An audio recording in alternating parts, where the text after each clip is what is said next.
with us. The impact already being witnessed. There's tremor in the market. Donald Trump surrenders and that leads to tremors in the market. There's been over 7% drop in Brent crude oil prices. That's the latest we are picking up. All of this transpiring ever since Donald Trump put out that post on Truth Social saying that at the moment he has issued instructions to stop military strikes on Iran's energy infrastructure because Iran and United States of America are talking. Although Iranian media mocks Donald Trump and says that this is nothing but fear of Iran that has led to Donald Trump backing down. And the impact on the markets being witnessed at the moment as we speak, over 7% drop in Brent crude oil prices have been reported.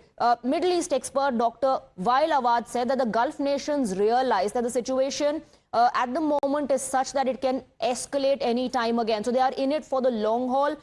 He also went on to say there's nothing that Donald Trump can do about it and spoke about the decentralized defense strategy of Iran that is retaliating, that is hitting back. Perhaps Donald Trump was not prepared for this when he earlier said that he was not informed or he did not anticipate that Iran will retaliate in this manner. That is true. In wake of today's situation, it looks like Donald Trump perhaps back then was stating the obvious facts. But will he stick to this stand? That's the big question.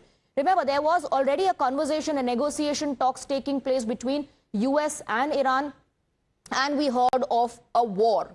Iran said that we were in the middle of a negotiation. That's when Donald Trump decided to betray us and launched an attack on us along with Israel. Now, Donald Trump says we are halting military strikes because we are going back to the talking table. Let's go across to Hina. Hina, we're just talking about the impact of that post by Donald Trump. Markets have been impacted, 7% drop in Brent crude oil prices.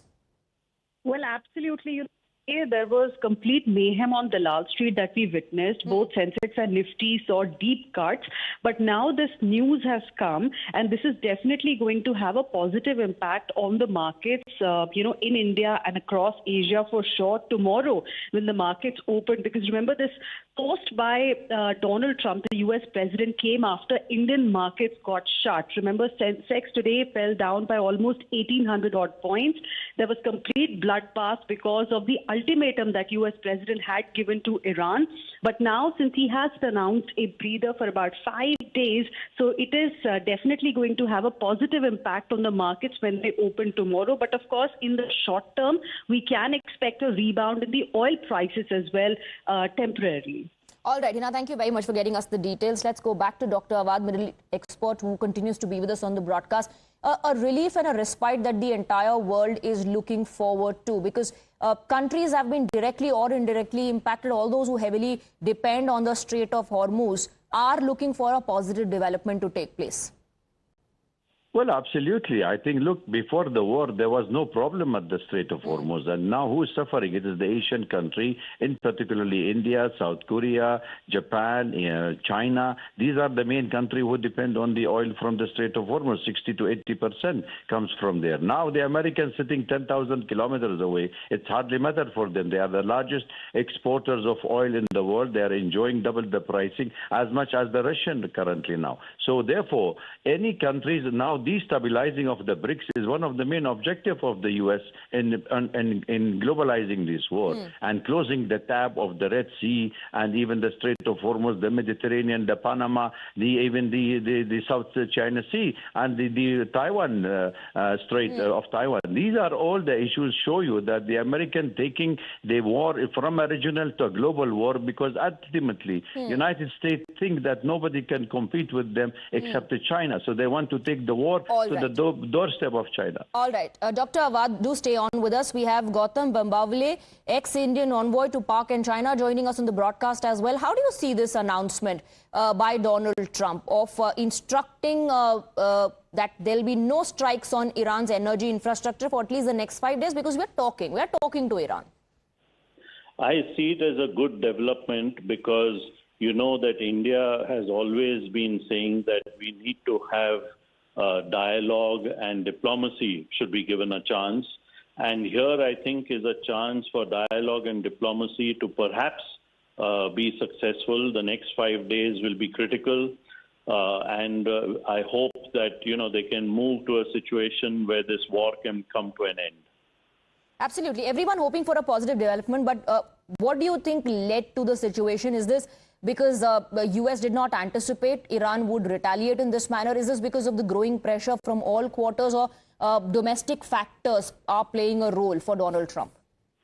Yes, absolutely. I think what Israel and the United States had felt was that very quickly after their initial strikes, their first strikes, that there would perhaps be regime change in Iran. That has not happened. We're into the fourth week of the war. Iran has also proven that it is it can go on fighting for a long time. It has the will and the capability to do so.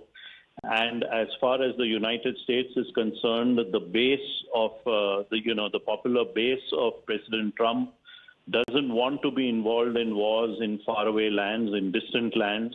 And all that has created enough pressure for all sides to be talking to each other. And we hope that, diplomacy, which has been given a chance, which will lead to dialogue, and we hope that that dialogue will be successful. What is interesting here is what does Israel think of this? Donald Trump has made one announcement. The Iranian media is mocking him, saying he fears Iran. That's why he's backing down. No word from Israel so far. No, absolutely. I think Israel has also taken a bit of a pounding during this war, so they need to also think about what direction they want to head in. I think the Prime Minister of Israel is very keen to have a go at Iran, but I think Iran has proven very successfully that they can stand up, take a beating, but still fight back. So I think all sides in this conflict need to ponder about the direction in which they're headed, and may calmer and better sense prevail. All right. Thank you very much for speaking with us. Let's go back to Dr. Awad, if he's still with us on the broadcast. Many are saying that it looks like that Donald Trump, the United States of America and Israel are fighting two different wars, given the flip-flops that are coming in from Donald Trump and now this announcement. Absolutely, they are fighting two different wars. They may be, the main objective is to break back the bone of Iran, of its infrastructure and the ballistic missile technology, and also the Iranian nuclear capabilities or the nuclear enrichment policies. Therefore, the American does have a common ground with Israel. But the long objective, where the Israelis see Iran as a regional power that can threaten its own expansion policy in the region from the Euphrates to Nile, that is one of the issue of removing or terminating Iran as a regional power that can challenge the Israelis' dominance in this part of the world. The second part for the Israelis is to ensure that none of the Iranian scientists, lady, woman, or men, can survive like they have done in Iraq. In fact, if we carry on, remember in 2003, the American invasion, the first things they have done, they destroyed the infrastructure of Iraq. They destroyed and they stole the oil, they sell it by dollars, and the third objective was to kill all the scientists, and they assassinated more than 500 Iraqi scientists. So the technical know-how, the brain of the Iranian are the main target for the Israelis. The American wanted to sell the dollars, the oil by dollars, capture the Iranian oil and energy sector, which is the third largest in the world, like they have done in Venezuela, or they're planning for Greenland or Algeria, Nigeria. So it's an American cowboy diplomacy they are carrying on. So the American destabilizing of Iran, it meant for American dominance and destabilizing of the BRICS at the first place. Right.